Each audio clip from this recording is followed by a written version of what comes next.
23 जुलै 2024 रोजीच्या अर्थसंकल्पामध्ये नवीन उद्योजकांना दिलासा देणारा निर्णय घेण्यात आला आहे.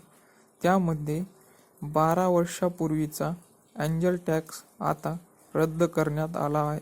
काय आहे एंजल टॅक्स ते आता आपण पाहूया. केंद्रीय अर्थमंत्री निर्मला सीतारामन यांनी अर्थसंकल्प सादर केला. या अर्थसंकल्पात केंद्र सरकारने 12 वर्षापूर्वीच्या सुरू केलेल्या टॅक्सला रद्द केलं आहे. या टॅक्सला एंजल टॅक्स असं म्हटलं जायचं. स्टार्टअप इकोसिस्टीममध्ये प्रगती व्हावी या उद्देशाने हा एंजल टॅक्स आता रद्द करण्यात आला आहे. एंजल टॅक्स काय आहे ते पाहूया.